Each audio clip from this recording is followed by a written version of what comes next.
Hello students, तो आज के वीडियो में हम डिस्कस करने वाले हैं about the calculating long run equilibrium in perfectly competitive market में लॉन्ग रन इक्विलिब्रियम किस तरह से सेट होता है। तो ये थोड़ा सा आपको जनरल आइडिया होगा ही कि लॉन्ग रन में क्या होता है कि फर्म को जीरो इकोनॉमिक प्रॉफिट मिलता है। जीरो इकोनॉमिक प्रॉफिट की कंडीशन होती है जीरो इकोनॉमिक प्रॉफिट। तो जीरो इकोनॉमिक प्रॉफिट में क्या होता है, जीरो इकोनॉमिक प्रॉफिट। तो इस कंडीशन में क्या होता है, हमारा P is equal to average total cost के इक्वल होता है और ये हमारा MC, ये तीनों कंडीशन पूरी तरह से ये होल्ड करती है ओवर अ लॉन्ग रन। तो फर्म को जीरो इकोनॉमिक प्रॉफिट मिलेगा तो यहाँ पे कोई no incentive to enter the market, कि नई फर्म को फिर मार्केट में आने का कोई इंसेंटिव नहीं होगा। तो देखो लॉन्ग रन में क्या होता है कि शॉर्ट रन में क्या होता था कि हम क्या करते थे कि नंबर ऑफ़ फॉर्म्स, जो हमें इंडिविजुअल फॉर्म का हमारे पास सप्लाई फंक्शन है तो हम क्या करेंगे, तो नंबर ऑफ़ फॉर्म में उससे मल्टीप्लाई करते थे तो हमारे पास टोटल सप्लाई फंक्शन जो है परफेक्टली कॉम्पिटिटिव मार्केट में हमारे पास कैलकुलेट हो जाता था, आ जाता था। पर शॉर्ट रन में क्या था कि हमारे पास नंबर ऑफ़ फॉर्म में वो फिक्स है, वो हमें पता होता था। पर लॉन्ग रन में क्या होता है, नंबर ऑफ़ फॉर्म फिक्स नहीं होती है, देयर इज़ एडजस्टमेंट होता है वहाँ पे काफ़ी ज़्यादा। तो एडजस्टमेंट किस में होता है, तो प्लांट साइज में एडजस्टमेंट होगा, सेकंड नंबर ऑफ़ जो एंट्री एग्जिट होते हैं उनमें चेंजेज होते रहते हैं। तो हमारे पास जो नंबर ऑफ़ फॉर्म्स है उनका हमारे पास कोई आइडिया नहीं है, फिक्स नहीं है। तो हम उसके बेसिस पे हम ये कह सकते हैं कि हम सप्लाई फंक्शन जो है फॉर्म को जो है हम पहले जो हॉरिजॉन्टली ऐड करके कैलकुलेट करते थे वो नहीं कर पाएंगे।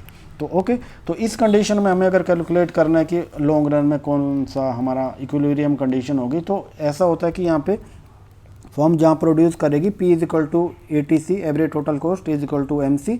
तो P is equal to MC तो कंडीशन रहता है ये, पर MC और जो है हमारा एवरेज टोटल ये भी इक्वल होते हैं। तो जहाँ पे MC और AC, जहाँ पर MC एंड AC दोनों इक्वल होंगे तो ये कंडीशन क्या होती है, यहाँ पे क्या होता है कि AC अपने मिनिमम पॉइंट पे होता है। तो हमें अगर लॉन्ग रन का आउटपुट कैलकुलेट करना है किसी स्पेसिफिक फॉर्म का, तो हमें क्या करना है, या फिर दोनों को इक्वल कर देना या फिर AC है इसका स्लोप निकाल लेना। इसका स्लोप निकालेंगे तो भी मिनिमम पॉइंट पे आएगा, इसको डेरिवेटिव मिनिमम पॉइंट निकालेंगे तो अपने आप ही MC भी आ जाएगा।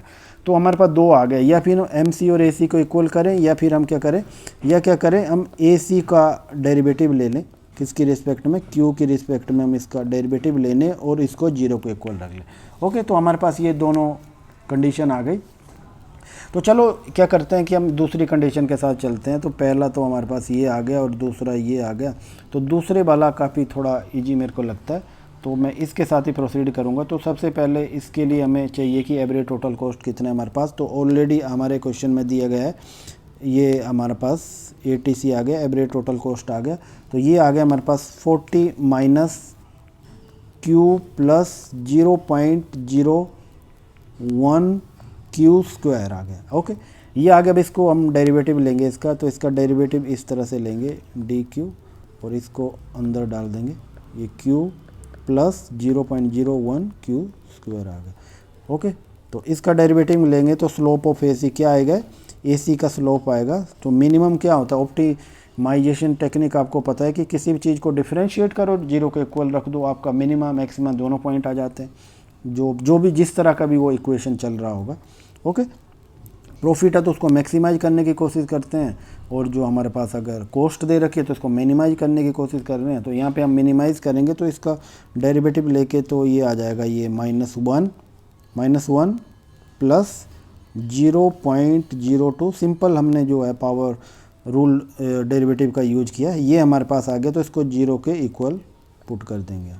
ओके, तो ये हमारे पास आ गया। तो इसको आगे सॉल्व करते हैं हम, तो ये आ जाएगा 0.02 Q इक्वल टू 1 और Q इज़ इक्वल टू 1/0.02, ये आ गया। ठीक है, ये आ गया। इसको और आगे करते हैं तो ये आ जाएगा, आगे ऊपर 2 0 लग जाएंगी, नीचे 2 ही रहेगा, तो ये आ जाएगा 50। ठीक है, तो हमारे पास आउटपुट कितना आ गया, ये आउटपुट हमने जो कैलकुलेट किया है ये फॉर्म स्पेसिफिक का आउटपुट आया, ना कि पूरी मार्केट का आउटपुट आ गया। ओके, तो एक फॉर्म कितना प्रोड्यूस कर रही है ओवर द लॉन्ग रन, तो हमारे पास ये फिगर आ गया 50। ओके, अब now let's proceed to a next step. तो नेक्स्ट स्टेप में क्या करना है, हमें प्राइस कैलकुलेट करना है। और ऑलरेडी मैंने आपको क्लैरिफाई कर दिया है कि जो प्राइस कहाँ कैलकुलेट होगा, जहाँ पे P हमारा किसके इक्वल होगा, एवरेज टोटल कॉस्ट के इक्वल होगा। तो एवरेज टोटल कॉस्ट हमें कैलकुलेट करनी है। जो एवरेज टोटल कॉस्ट आ गई तो प्राइस हमारे पास आ गया। ओके, तो एवरेज कॉस्ट में हम सब्स्टिट्यूट करेंगे, ये 40 माइनस ये क्यूब, एक बार मैं वैसे ही लिख लेता हूँ इसको as it is, 0.01 Q square आ गया। इसमें वैल्यू सब्स्टिट्यूट करेंगे तो ये आ जाएगा 40 माइनस ये 50 प्लस 0.01, ये आ जाएगा 50 स्क्वायर आ गया। ओके, इसको इक्वल कर देंगे फिर से, 40 माइनस आ गया 50 प्लस 0.01 और 50 को 2 टाइम आप मल्टीप्लाई करेंगे तो क्या आ जाएगा, है 2500 आ गया। ओके, और इसका 1% कितना हो गया, आप 2 डेसिमल पीछे आ जाओ, यहाँ पे आ जाए तो 25 आ जाएगा। ये आ जाएगा 50 प्लस 25 आ गया। जैसे आपको 2500 दे रखा है, 10% निकालना है तो 1 डेसिमल लगा दो यहाँ पे, 250 हो गया। आपको 1 निकालना है तो 1 डेसिमल और आगे बढ़ जाओ आप, तो 20 यहाँ पे आ जाएगा तो 25 हो गया। ओके, ये 25 हो गया, तो इक्वल टू, और ये आ जाएगा 40 माइनस 25। ओके, और ये इक्वल टू किसके आ गया, ये आ गया 15। देखो दोस्तों, ये हमारा क्या आ गया, प्राइस आ गया। अब हमारे पास 2 चीज़ें आ गई। ये 2 चीज़ें कौन कौन सी आई है मैंने आपको यहाँ फिर बताता हूँ। हमारे पास आउटपुट जो था वो 50 आ गया और प्राइस कितना आ गया, ये 15 आ गया। ठीक है, तो ये दोनों चीज़ें हमारे पास आ गई। अब आगे हम चलेंगे, अब हमें क्या कैलकुलेट करना है, हमें कैलकुलेट करना है आउटपुट निकालना है।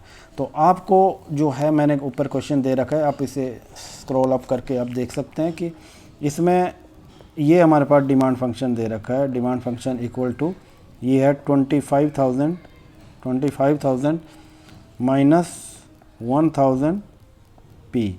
ये डिमांड फंक्शन है। पी में अगर आप पी का वैल्यू सब्स्टिट्यूट कर देंगे तो मार्केट का, इंटायर मार्केट का, तो परफेक्टली कॉम्पिटिटिव मार्केट जो है उसका आउटपुट हमारे पास आ जाएगा। Okay, now let's plug in the value of P.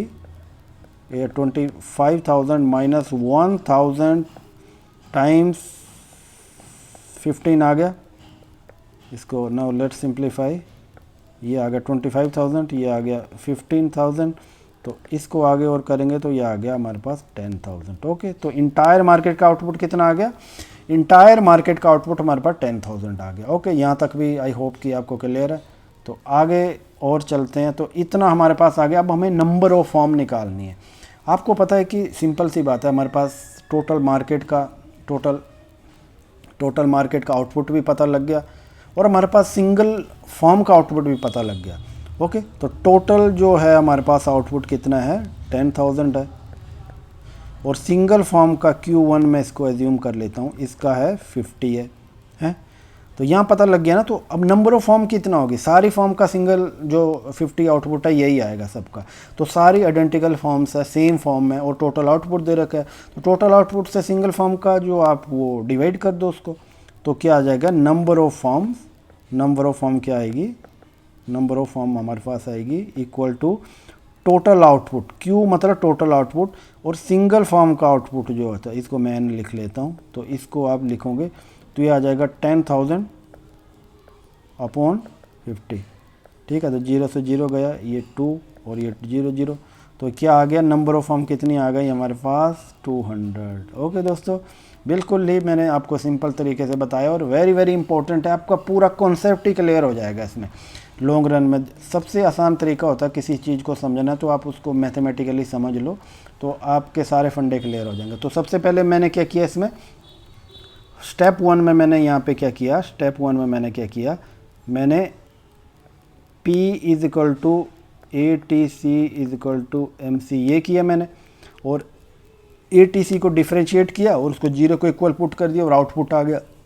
फिर उसके बाद क्या किया मैंने, जो हमारे पास जो आया उसको, हमें जो डिमांड फंक्शन हमारे पास दे रखा था, जो हमारे पास जो भी डिमांड फंक्शन दे रखा उसमें प्लग इन कर दिया मैंने आउटपुट की वैल्यू को। ठीक है, इससे पहले मैंने क्या